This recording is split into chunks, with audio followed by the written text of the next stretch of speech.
Salut à tous, bienvenue dans l'Antre. On se retrouve aujourd'hui pour la découverte et la présentation du M4 MWS Tokyo Marui qui est un GBBR. C'est vachement bien ça.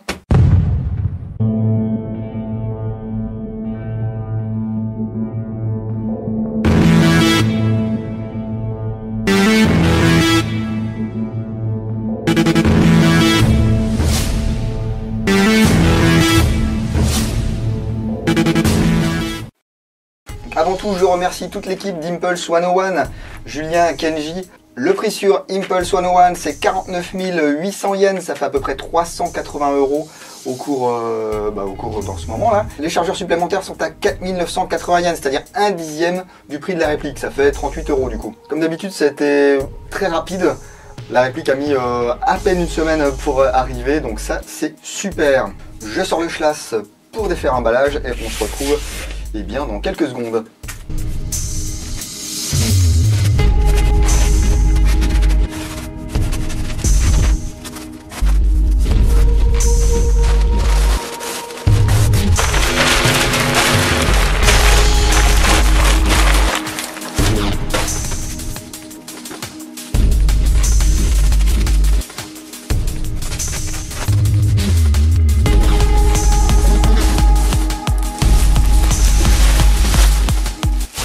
Magie.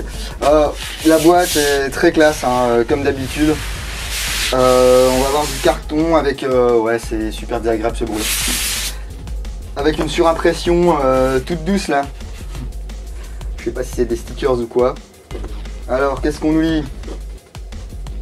Bah, numéro 2 dans la série. Alors, je sais pas quel était le numéro 1. Le fameux Z System, le Z System. Hop-up réglable, traitement Cerakote, on s'en fout hein. Allez, on ouvre. En tout cas, elle est jolie, comme souvent avec les boîtes Marui. Dans le couvercle, du polystyrène qui va vous maintenir tout ça bien comme il faut. Voilà, donc ça a traversé plus de la moitié du monde. Et vous voyez qu'à l'intérieur, eh bien, c'est nickel. Hein. Un chargeur supplémentaire, alors je vous avoue que j'en avais pris deux. Simplement, eh bien, dans un souci quand même d'équité avec les autres clients. Julien a dispatché les chargeurs parmi les différentes ventes, ce qui m'a permis quand même d'avoir un exemplaire supplémentaire. Il faut savoir qu'il en a reçu seulement 6 pour ce premier lot. Monsieur Kenseb a le sien dans l'avion, ou pas très loin de chez lui. J'ai le mien, et donc il y a 4 autres personnes qui ont pu l'avoir par Julien. A priori, la deuxième série sera en décembre, donc patientez. C'est comme du PQ. Ce sont des chargeurs propriétaires 35 billes, chargeur à gaz bien entendu, vu que c'est un GBBR. On y reviendra un petit peu plus tard. Dans la boîte, c'est toujours aussi bien rangé. Hein. On va trouver, on parlait du chargeur, le voilà. Voilà. Avec ici le système pour l'arrêtoir de culasse, la valve de percussion. Alors si vous êtes un petit peu connaisseur ou même pas trop connaisseur, vous pouvez déjà dire que ça va pas être compatible avec les autres marques et vous avez bien raison. Ici le talon marqué Tokyo Marui avec la valve de rechargement ici. Alors beaucoup de gens aiment maintenant avoir la valve de chargement ici. Franchement moi je m'en fiche. Hein. Quand c'est en dessous, si vous vous allongez et que vous mettez votre chargeur dans la terre, ça va avoir tendance à mettre un petit peu du caca au niveau de la valve. On va avoir également une boîte. Alors à l'intérieur, j'ai envie de dire c'est un petit peu les objets habituels qu'on va trouver chez Marui. Donc ici vous allez avoir l'embout de protection, l'outil pour régler le guidon, un petit sachet de billes, et puis voilà. Hein. Qu'est-ce que c'est que ce truc? Ah, il y a peut-être quelque chose qui s'est décollé, j'ai un petit autocollant ici, je ne sais pas du tout ce que c'est, si vous parlez japonais, si vous comprenez ce que ça veut dire. Ici, eh bien, le manuel, tout ce qui est opération de sécurité, warning, tout ça, des petites cibles pour faire du tir de précision. Le manuel, avec à la fin l'éclaté, on verra ça un peu plus en détail pour la review écrite sur l'Antre, le blog. Alors habituellement, on va avoir des petites choses encore. Voilà. C'était caché. Voilà. un BB loader avec sa tige ici pour pousser les billes dans le chargeur. Notez le profil du BB loader. Et puis une tigette ici de nettoyage et de débourrage. Je vais les remettre d'ailleurs dans la boîte. Souvent il y a plein d'utilisateurs de répliques Maloué qui n'ouvrent jamais complètement la boîte. Ils vont sortir la réplique, le chargeur, ils sont contents, les petites billes, le bouchon. Et ils oublient qu'il y a ces tigettes là qui sont un petit peu cachées à chaque fois sous le carton. Donc le voilà ce M4 ou la voilà cette M4, ça dépend si vous utilisez du masculin ou du féminin pour vous référer à votre fusil préféré. Mon fusil préféré de beaucoup d'airsofters. C'est pour ça qu'ils nous sortent une M4 en premier en GBBR. Pourquoi? Ils savent que ça va se vendre, ils savent qu'il y a beaucoup de gens qui se font des tenues US, que même si les gens ne se font pas des tenues US, le choix premier 80% du temps chez les airsofters qui débutent, ça va être M4. Bon, tout ce que j'espère, si ça fonctionne bien, c'est qu'après ils nous sortent un 416. Alors à première vue, bon, bah, ça fait son poids quand même. Hein. Bon, il n'y a pas un pet de jeu dans le garde-main. Hein. Garde-main RAS, Rail Accessory System. Donc vous allez pouvoir accrocher tous les accessoires que vous voulez. Si vous voulez changer de garde-main, ça doit être compatible avec la plupart des choses du marché. Ici, vous tirez la bague, vous enlevez le garde-main et tout va jouer. On peut voir que le tube d'emprunt des gaz est représenté là. Hop, je sais pas si vous voyez, il brille. Ici, pas de point rouge, on a des organes de visée qui sont mécaniques. Alors à l'avant, le triangle spécifique au M4. Voilà, que vous allez pouvoir régler le cran de mire en hauteur. Et puis à l'arrière, ils ont choisi de mettre un flip-up que vous allez pouvoir régler en hauteur et en largeur. Voilà, c'est pas mal franchement, voilà, ça dépanne. Et puis devant vous allez pouvoir mettre un point rouge, ce qui permet que quand vous avez plus de piles, hop, vous remontez ça, vous pouvez continuer à jouer. Alors là on est sur un M4A1 classique, hein. Il n'y a pas de cross MagPool, il n'y a pas de garde-main Daniel Défense ou que sais-je, ou des poignées MOE. Ça va être une poignée pistolet M4 classique. Voilà, donc ici pas de moteur. Hein. On verra dans la review complète si on peut mettre une poignée RS là-dessus. La crosse, c'est une crosse standard, hein. 6 positions. Voilà, il y a un petit peu de jeu dessus. J'ai envie de dire c'est le lot de la plupart des crosses de M4. Mais bon, c'est pas non plus... Voilà, une fois que vous l'avez épaulé, ça bouge pas trop. Hein. Voilà les 6 crans pour les 6 positions. Le tube me paraît un poil petit, hein, ça doit être je pense des dimensions commerciales. Donc si vous avez des crosses en 1000 specs, ça risque un petit peu de flotter dedans. Avec du scotch, on résout ce genre de truc. Hein. La preuve ici avec M4 WE. Vous pouvez voir, j'ai mis du scotch ici sur le tube pour qu'il y ait moins de jeu. Voilà.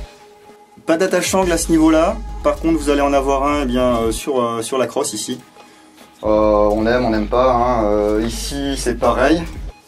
Habituellement, on devrait pouvoir trouver un anneau pour attacher la sangle. Là, il n'y est pas. Hein. Par contre, vous allez avoir le tenon de baïonnette ici. Voilà, pour mettre une petite baïonnette en plastique. Ça, c'est très sympa. Sur le canon externe, vous avez les marquages RS. Et puis un cache-flamme toujours classique que vous pourrez changer par n'importe quel modèle en 14 mm en pas négatif, donc anti-horaire, CCW si vous voulez. Un truc bien sympa également sur cette réplique, bon elle est faite en aluminium et c'est du bon alliage hein, sur les répliques Marui, c'est pas du cochonium comme sur certaines répliques qu'on peut acheter ailleurs. Il y a eu une peinture Cerakote qui était appliquée dessus, donc peinture Cerakote, c'est une peinture qui est utilisée dans le domaine de l'armement. On peint, on met au four pendant un certain temps et puis ça donne une résistance à tout ce qui est abrasion, griffure, choc. Alors je vous dis pas que si vous la traînez derrière votre bagnole avec une ficelle ça va résister, mais normalement pour un usage courant ça devrait bien tenir le coup. Hein. On peut voir que la couleur est bien sympa, c'est mat, c'est légèrement, vraiment très légèrement granuleux. Enfin ouais, très légèrement. Ici on peut remarquer les marquages Marui. Et puis on peut voir de ce côté qu'il y a un petit cran qui va vous permettre de voir dans quelle position vous êtes. Voilà. Donc là je peux pas mettre la sûreté parce que ma réplique n'est pas armée, c'est comme sur le vrai. Voilà, maintenant je peux. Et là je ne peux plus.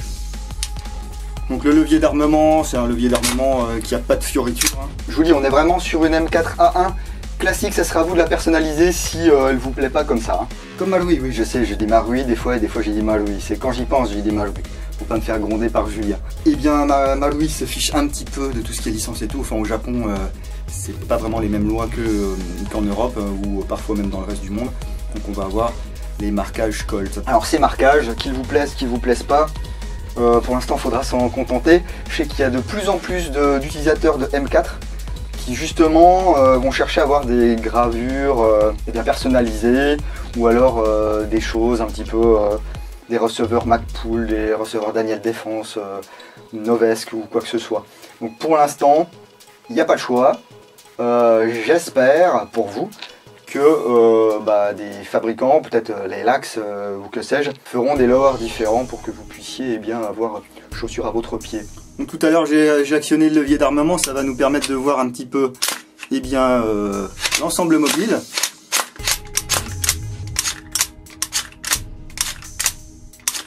Et puis le nozzle à l'intérieur qui colle pas mal à la chambre, hop, et qui ensuite revient vers l'arrière. Donc il est bien monté sur ressort. La détente est assez agréable. On va avoir très peu de jeu. Et on arrive directement sur un point dur.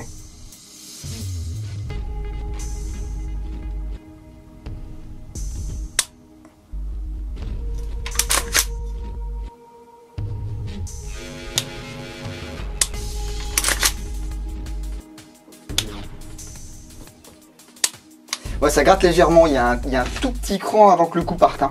Alors vous aurez remarqué, je parlais du canon tout à l'heure, c'est vrai que c'est un canon, c'est pas le CQB, hein, c'est pas le 10 pouces, là c'est vraiment le 14 pouces et demi.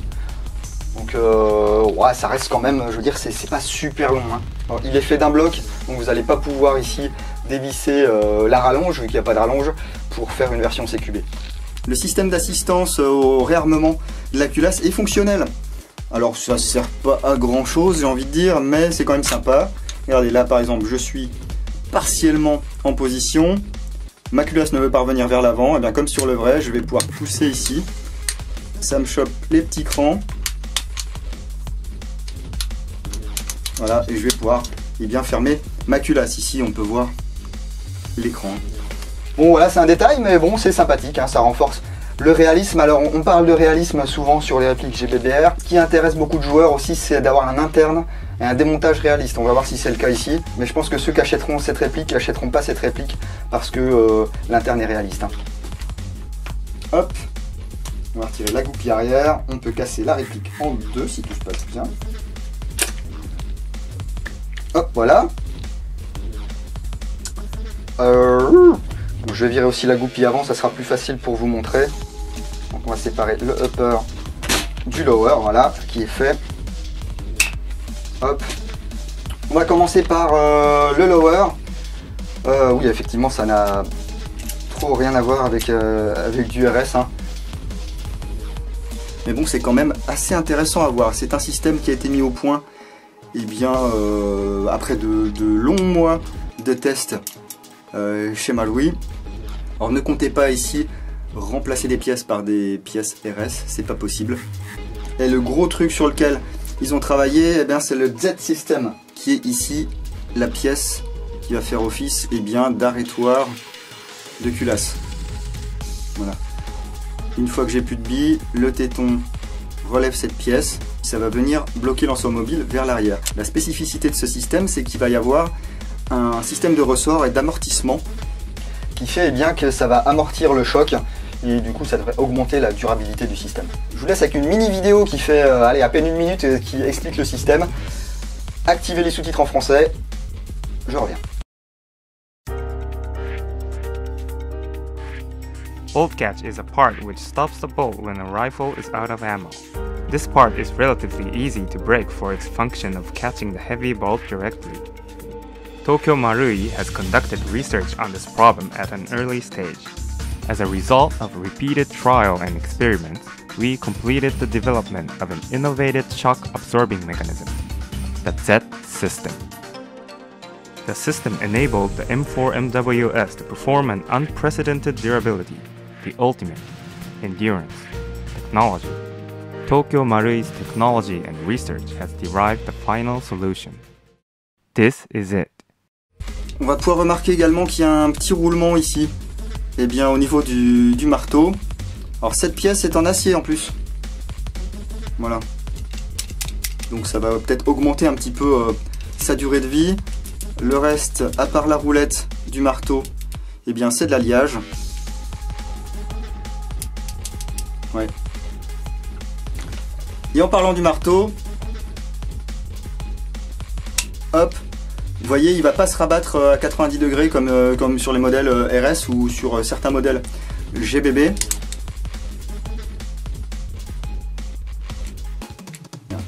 J'ai pas mis le reset, voilà.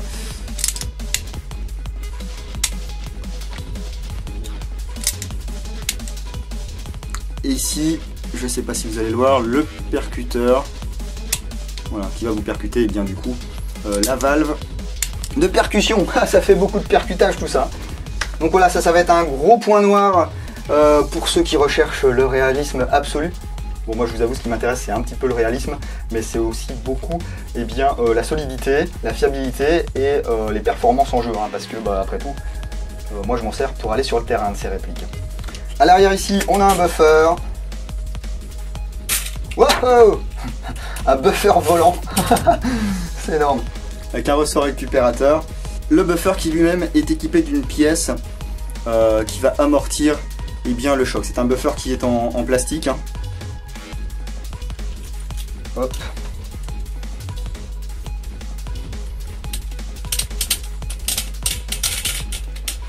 Ça sent bon la graisse qu'ils utilisent.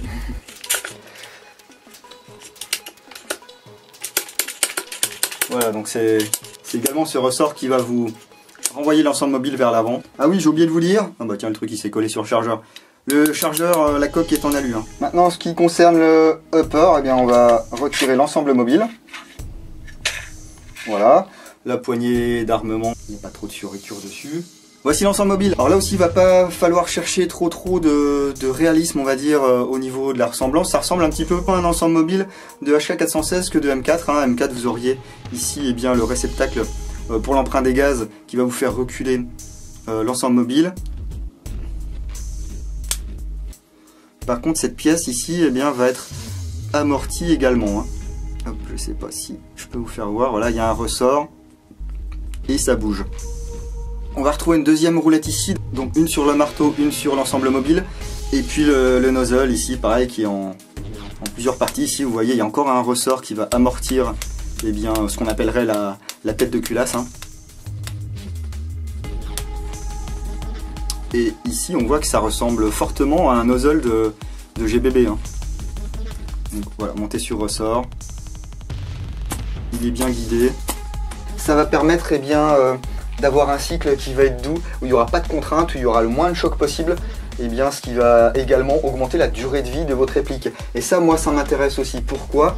Parce qu'habituellement, sur les répliques Marui, on va vous conseiller de mettre du HFC 134 ou 144. Le fait qu'ici, il y ait le moins de contraintes possible sur l'ensemble mobile, ça va pas être comme sur un GBB, où votre culasse en plastique, eh bien, elle va subir le choc à chaque fois. Ici, vous avez un mouvement vers l'arrière, mouvement qui est amorti par votre buffer, donc votre buffer, le ressort de buffer, et l'amortisseur qu'il y a sur le buffer.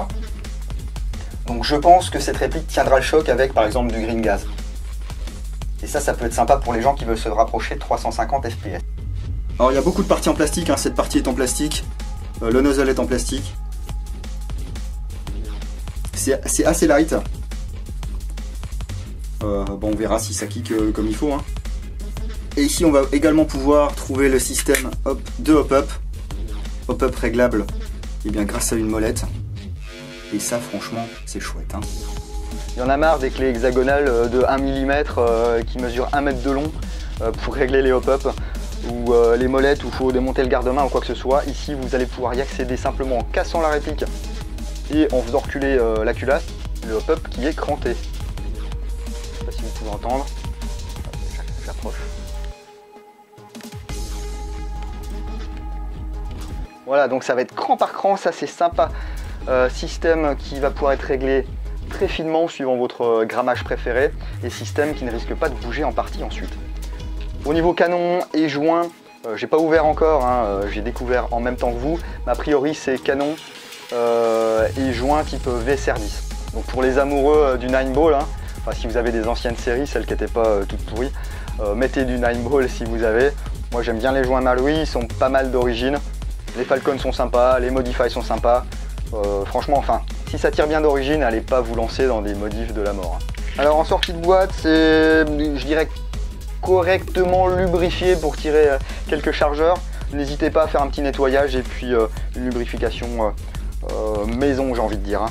Mettez pas du vieux gras qui colle partout, ça sert à rien. Et puis votre réplique va moins bien cycler ensuite. Alors on va voir ce que ça donne. Eh bien avec du gaz. Donc j'ai du Predator 144A.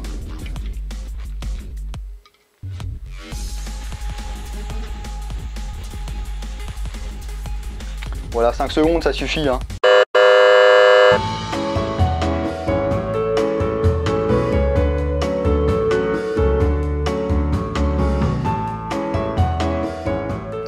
Voyons voir ce que ça donne. Je vais maintenir l'arrêtoir.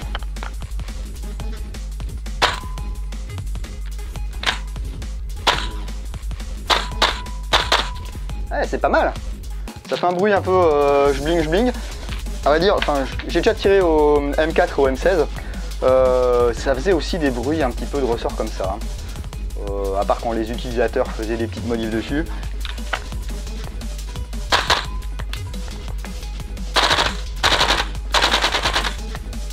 Ouais, bon, j'ai pas mis assez de gaz. Je vais tester maintenant avec du green gas, c'est du gaz Red Wolf Airsoft.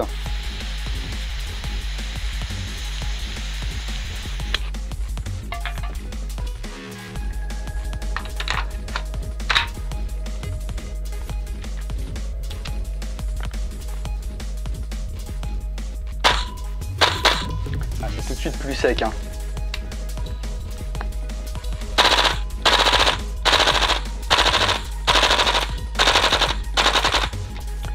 Ok, je vous disais tout à l'heure remplir 5 secondes maximum. Ça c'est le cas sur mes chargeurs GHK en fait. A priori sur les Marui c'est un petit peu différent. Il va falloir vraiment les remplir bien comme il faut.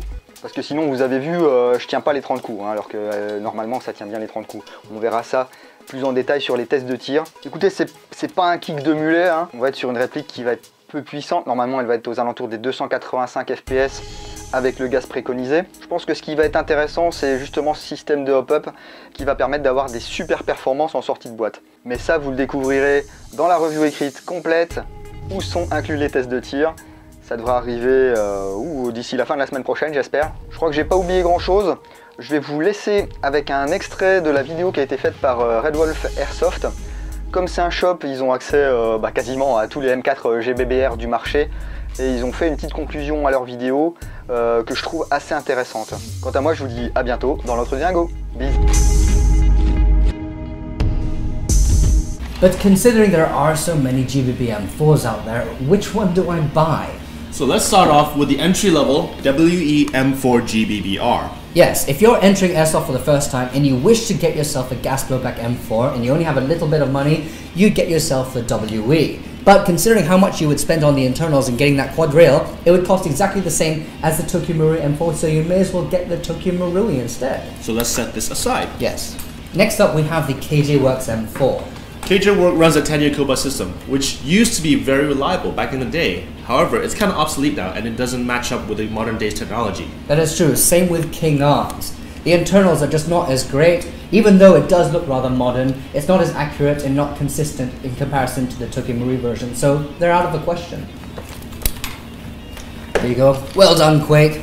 Now next up we have the KSC M4 at $400 US, which is... Actually my own personal GBBR. That is true. Now, why did you get the KSC M4? Because when it comes to performance, System 7 is actually a very reliable system. And Tokyo Marui wasn't out then. Exactly. So if you were to change the rails and the internals, wouldn't it just cost as much as the Tokyo Marui version? In fact, it does. So wouldn't you buy the Tokyo Marui version if that were the case? If that were the case, yes. Okay then.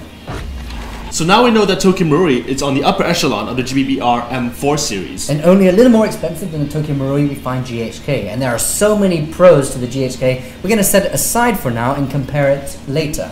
But right after that, we have the LM4. KWA OEMs for KSC, so essentially this is the exact same gun, but this model, it had the facelift from PTS. So it's just a prettier gun with KSC internals, and we've just said that KSC is not as good as the Marui, so... Off we go. Now we have the GMP M4. GMP M4 runs a WA system, so it's a rather old system. When it comes to performance, it does not match up with Tokyo Marui. And it's twice the price. So why would you buy it? Now, if money isn't an issue, and I lived in a country where real guns are illegal and I wanted something to replicate the M4 as much as it could, I would get the Inukatsu M4 because it has soul and it feels amazing. But in terms of performance, it just can't do what the GHK and the Tokyo Marui can do in-game. It is in its own category, so unfortunately, I'm going to have to remove it. So which one would you buy?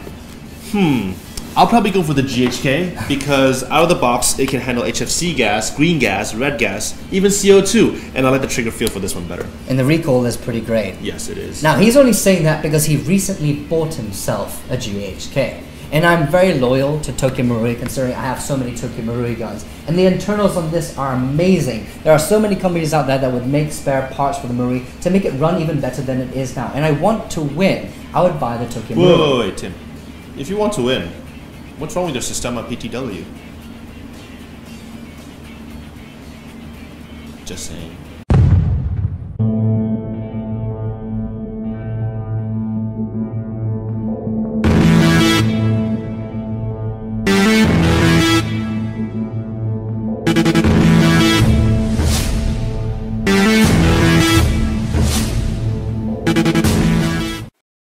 Alors la spécificité de ce système, c'est qu'il va